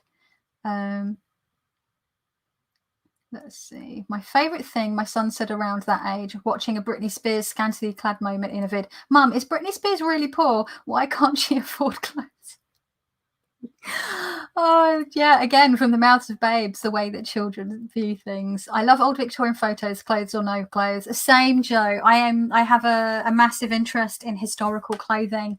I have a real sort of interest in men's clothing from sort of it's I like all clothing, but like men's clothing, I have a real like yen for like 1780s to like 1920s before Beau Brummel like gets involved and ruined it for men permanently, it seems. And then women's clothing, the Victorian era is all over the shop. People say the Victorian era. Queen Victoria reigned for like 60 years, but bustles came in, bustles went out, crinolines became a thing. Like it was all over the shop. And it changed so often. Like you can really pinpoint. And I'm one of those annoying people. If I'm watching a Victorian period drama and they have not got I'll be like, well, that was pre-bustle era, pre-first bustle era. They wouldn't be wearing that. Or like, why is she wearing a crinoline? It's 1890. They didn't wear crinolines in 1890. It was way before then.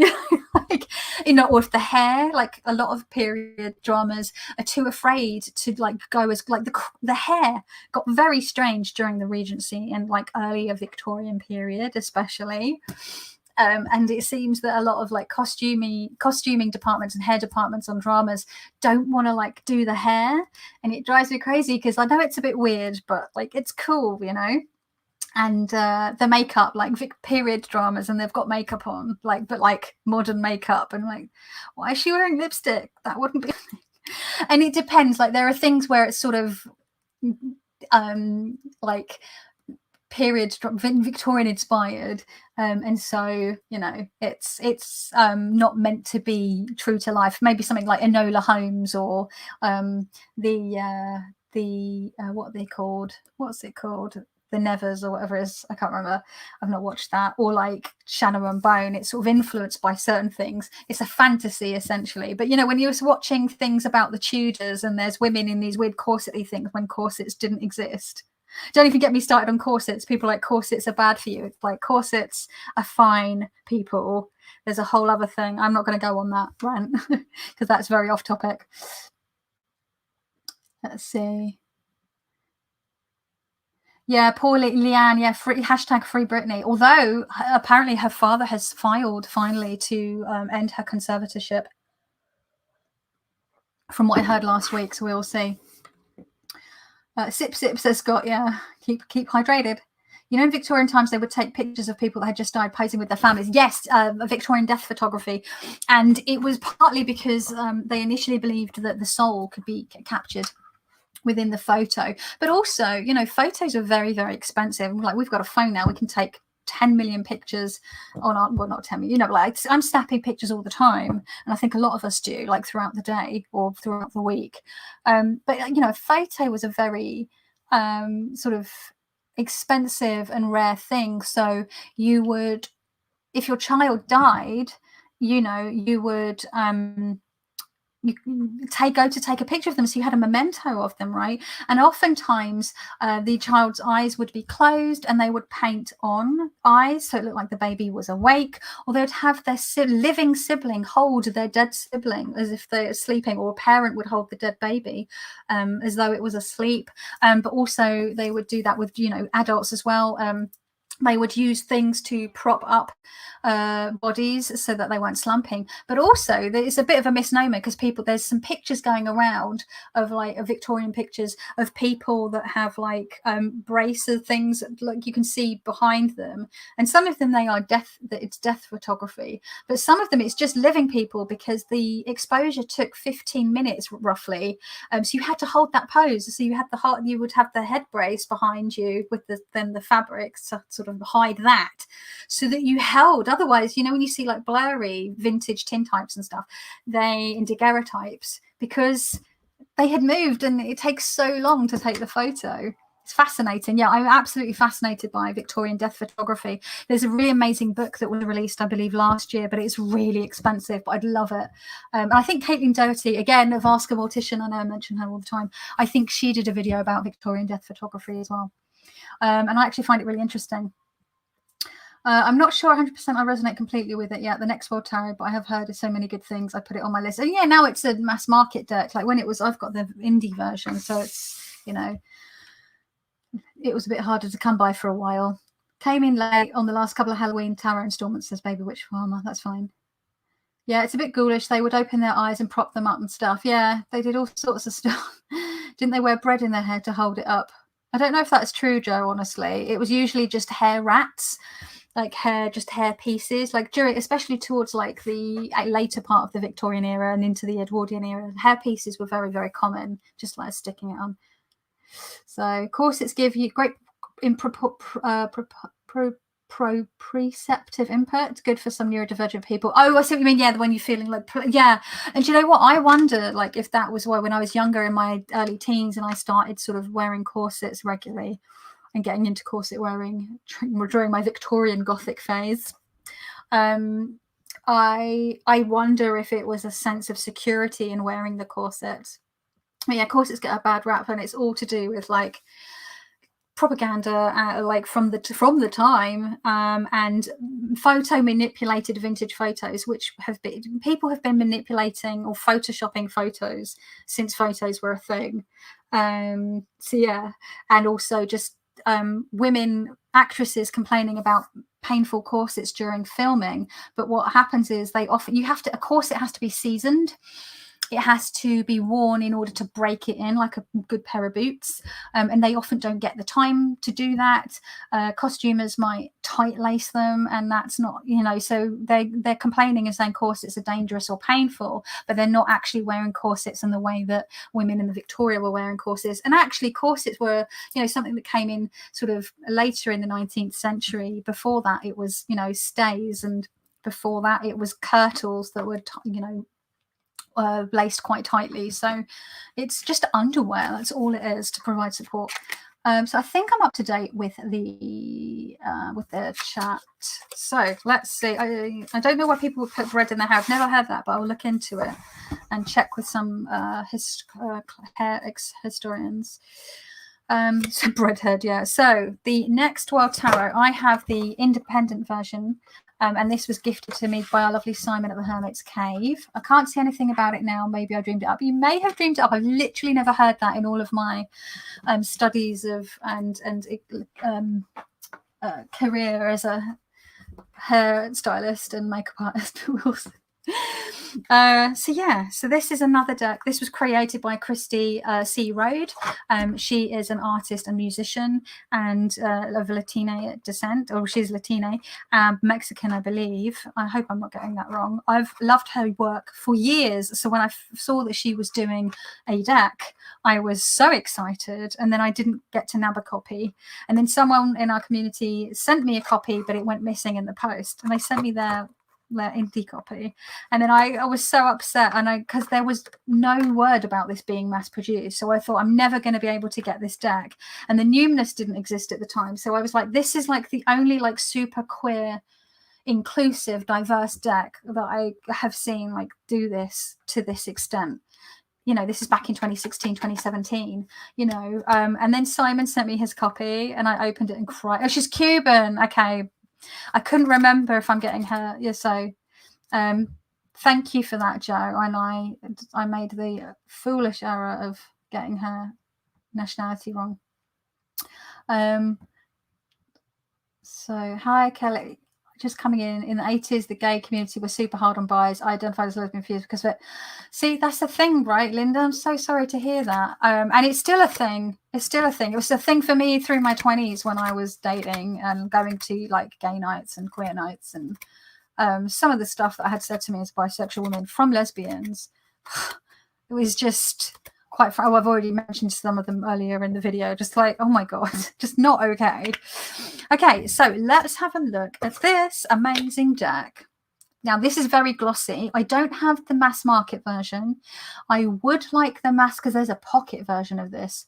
I would really love the pocket version, and I think the cardstock is nowhere near as shiny. This is super glossy. It's quite a large deck, which I used to struggle with, but I have since learned to side shuffle it, which is fine.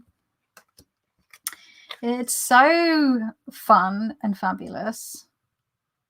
and colourful. Like, so you can see here, this is sort of like got a spacey kind of feel to it, or like Martian feel. Can you see? And like the red sky. But then some of them are very clearly, you know, based in the real world. So you get like the, if you can see here, you get the element and like astrological. So we've got Earth in Taurus. You've got the number of the card here. Ooh, and then you've got another. And I've never paid too much to the two astrological things, because I don't do astrology. It's not my bag. So I've never really, like, I don't know how they map up to the tarot. I should have actually compared this to my Thoth. Why have I never thought of that? Because it feels very Smith-Waitey to me. So although obviously the Smith-Waite and the Thoth, they have the same ancestor, as it were, the same lineage. But yeah, anyone that has this, do you pay attention to the astrological stuff? Because yeah, and then here we go, we've got loss, Mars and Scorpio. Oh, sorry, I should say here, look, because it's I should clarify, sorry, majors. So the messenger is 5. That's the Hierophant, the teacher, the messenger. What I mean is, when I said there's keywords, see the minors. So you've got turmoil. Sorry, I should have said, because you're probably like, there's not keywords. Loss. Do you see what I mean? That's what I mean by keywords on it, but they don't bother me. Safety for the 10 of Cups. I love this 10 of Cups. It's so glossy though, it's hard to get you to see to get a good visual on it. We've got the 10 of Queen of Swords. Sorry, I was looking at that one, and the 10 is the next one. But it's, again, very vibrant, different style of art, but still very colourful. Let me see some of my favourites. This one looks a little like Divine.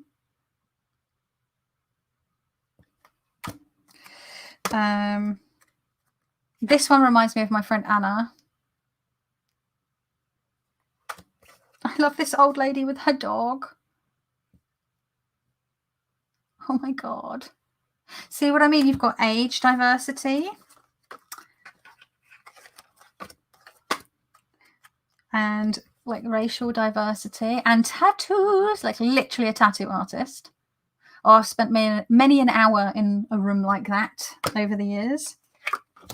We have, let's see, somehow managed to get some reversals shuffled into this. I don't use reversals with this deck. Just trying to find, I don't want to show the whole deck though, because then it becomes, I've got a deck walkthrough of this, and I'm sure there's, the Lovers is one of my favorites. Look at this. This is so important. Self-love. Coming out of the mirror to hold, and she's got, like, see, she's holding out spoons. For those of you that are chronically ill will know the whole thing with spoon theory, right? So this this really resonates with me. And at the time as well, when I got this deck, I was taking antidepressants. I was almost at my largest. I was feeling really, I was struggling really badly with my energy levels, with my ME and my fibromyalgia, and so much pain. And this card just almost broke me. And see, she's got the walking aid there. Oh, so necessary. So yeah, it's one of that and the one in the numinous, just so, yeah, I've got goosebumps even just thinking about it. It's so important and so necessary. So I'm just trying to find some more, like, again, I am hoping that more and more we will see people that are, wheelchair users that are not just depicted as court cards or as the Chariot, because obviously, just because it's got wheels or it looks like a throne shouldn't just be, we should see wheelchair users in other situations. I love this. Look at this generational. Oh, blowing bubbles. Just so good.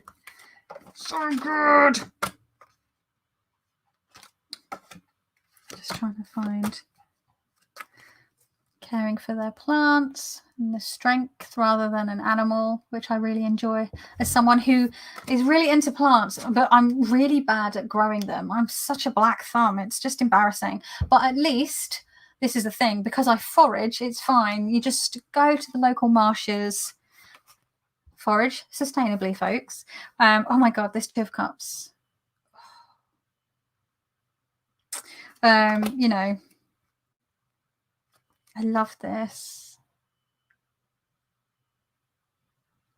The defiance of someone who appears to maybe be, trans, or maybe a cis man that is deciding to wear a dress. Just let people wear what they want. Like, I don't get why it matters. I just don't get why people get, like, I guess I'm coming from such a like airy fairy, creative minded, fashiony, whatever, arty kind of thing. But like, I just don't get why people get so hung up. Like, it drives me. Why does it matter? There's the Justice card. This deck they're very political, which I like. Some people are like, I don't want politics in tarot. I'm like, what? Everything is political. What are you talking about? I think with that sort of element of like spiritual bypassing and political bypassing, which can be very prevalent in a very new agey way, which I'm not down with. That all like love and light and everything and rainbows and let's just pretend everything's fine and everyone is human. Let's just love each other. But I don't see color. I'm just like, oh my God, you need to just like not. We know the type, right? The Star. Look at all those butterflies. So good. So yeah, I massively enjoy this deck. Trying to see if I can find, again, see more disability. I just love that it's not just like there's one or two cards of people like using walking aids or, you know, hearing aids. It's multiple. It's not tokenism. So important. I love this Sun card so much. One of my favorite Sun cards. And anyone that has watched me for any length of time knows how I feel about the sort of the Smith-Waite Sun card. I prefer the Marseille Sun to the Smith-Waite. Judgment, I Can't Breathe. And this was, you know, to do with air pollution, but very, very prescient. And no, it's got Black Lives Matter as well. Yeah, ACAB, Black Lives Matter, I Can't Breathe, one way. Hands up, don't shoot. Yeah. Hey, Queen Osset, you all right, my dear? Lovely to see you. You slid in there. I didn't see you there. I'm just showing some cards, and then I'm going to have another quick look through the tag. But yeah, really, really powerful, and obviously very relevant card. I love the pansy with the barbed wire around it. It's almost like, is the pansy being protected by the barbed wire because it's a delicate thing that needs to protect itself, or is it a delicate thing that is being hampered, being restricted by this sharp, you know, like a tender heart in a very harsh world, is the feeling that I sometimes get with this backing. So yeah, I love this one because this looks very much like a drag queen friend of mine. So yeah, it's a great deck. We've got this old guy with a nice big bushy beard and his fabulous outfit as the Queen of Cups. Oh, it's just so, yeah, it's great. Queen of Pentacles. And this is the thing that I like, even though it has gendered language, unlike the Numinous, which completely forgoes any gendered language, the Christie has not gone, well, if it's the Queen of Cups, it has to have a woman in it, or a woman presenting, or femme presenting. We have someone who looks much more sort of like classically male coded. Obviously, you know, we can never make any assumptions, but I also enjoy that sort of ambiguity and just sort of openness with this deck. This one, the Page of Swords, the home of action, do not enter. And then it's like they've just smashed through this fence. That it's like a very revolutionary call to arms type deck. It's just so good. Look at this Ace of Wands. So yeah, and yeah, God, there's just so many. See what I mean? Lots of body diversity as well. Age. It's a good old round. And I know, again, some people don't like the artwork. It's not their style, which, again, you know, is understood. Oh, this was the one that I was thinking of, the air quality and the burning of fossil fuels. I'm getting the two mixed up from the previous one. This one, Defend the Sacred, which was very much, again, political. So yeah, I'm not going to show. I'll just one more, the world, because the world is amazing. Ugh, yes. So yeah, those are all my well, not all of mine, but like the ones that come to mind when I think of sort of queer friendly decks. I'm just gonna have a quick look through, because I'm on pretty much 2 hours now, which is, I think, the longest live I've ever done. And then what I'll do is I will sign off. So I'm just gonna have a quick look and see. Rona has left. The thing about the bread in the hair. Bye, Rona. Oh, I am surprised the Nut World hasn't been modded, Kelly. No, that's what I'm saying. I actually really enjoy it. I don't mind the keywords on it, weirdly. Strange, huh? I suspect I'll trim my pocket one and make it even more pocket. Yeah, I think I would do it to the pocket one just so it's smaller, even smaller, just because it's handy to have like because I know the deck a lot more now. I can just take the borders off. I would say, now that I've been working with the Numinous over the sort of spring and summer, it was funny because it was like I knew this better than the Numinous, and I've been using the Numinous. I'm like, my brain's like getting all muddled. Bye, N Melodic.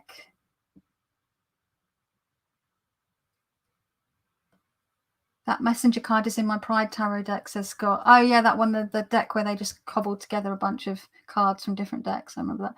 I have managed to just not look at them on the big copy of the deck, but on the pocket they feel like they take up a lot of space. Yeah, because the border is quite big on this deck, so I imagine they've kept the sort of ratio but just made it smaller. Yeah, maybe I would, if I got it, I would think. I do know astrology, but don't always find that there's a clear correspondence between astrology and tarot. Yeah, because it's something that's been layered over the tarot system, isn't it? Like we layer so much onto the tarot, and some stuff fits really great, some stuff not so well.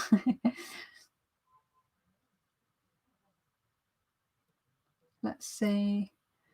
I'd suggest the sun card depicts juvenile arthritis. Oh, really? Yeah. Oh, Queen Osset saying, good morning. Just wanted to pop in for a minute. You're showing one of my favourite decks. It's such a good deck, isn't it? It's just such a good deck. Lovely to see you. I've had depression most of my life, though I'm quite fit. I feel for those that have depression and physical disability. It must be really tough, especially when I'm really in the pit of it, like, and I'm unable to like just get up out of bed, and then that just makes you physical, like, and then you're in pain and you can't move, and people are like, oh yeah, people go, you should just exercise or go for a walk. To people with depression is just about as useful as saying you should smile if you're depressed.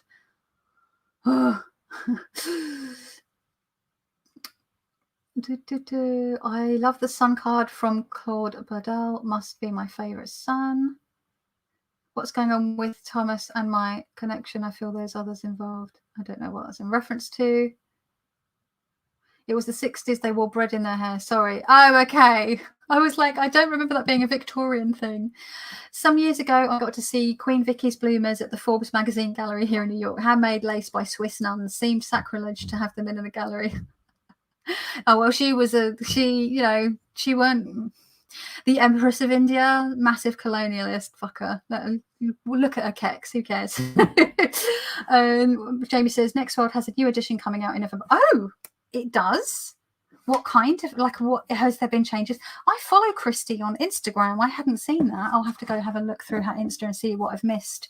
There was loads of backcombing. Yeah, whenever I recreate 60s hairdos, I do lots of backcombing, and I'll use hair rats and hair sponges to get it really high, or hair pieces. Like a lot of those really over the top bouffants, there'll be loads of hair pieces in there. Like extensions aren't a new thing. So also, did they get attacked by birds? You know though that sometimes the mixtures of like sugar water were used to make the hair stiff and to do like waves and curls and things, and you wouldn't want to do that in the summer, I imagine, because it'd be sticky, but also bugs like wasps and things. So, but anyway, I am at 2 hours and 3 minutes, which is I can't imagine anyone would want to watch this back because it's quite a chonker of a live. But I was like, I'm just going to go again. I'll just go live quickly and just to chat a little bit about Bisexual Tarot, show a handful of cards from some decks, and obviously, as always, what can I say other than thank you so much for joining me on Bisexual Awareness Day, Bi Visibility Day, during Bisexual Awareness Week, during Bi Pride Month. Yeah, to those of you that are out there who, whether you are in the closet, out of the closet, only out to some people, you know, we are here. I see you. We are valid as bisexual people, and it's great to have some decks and that represent queerness. Let's hope we get to see some more coming in the future. So yeah, thank you everyone, and you know the drill. Take care of yourselves, wear a mask, get your shot, socially distance, all that jazz, and I will see you in the next one. Much love. Ciao.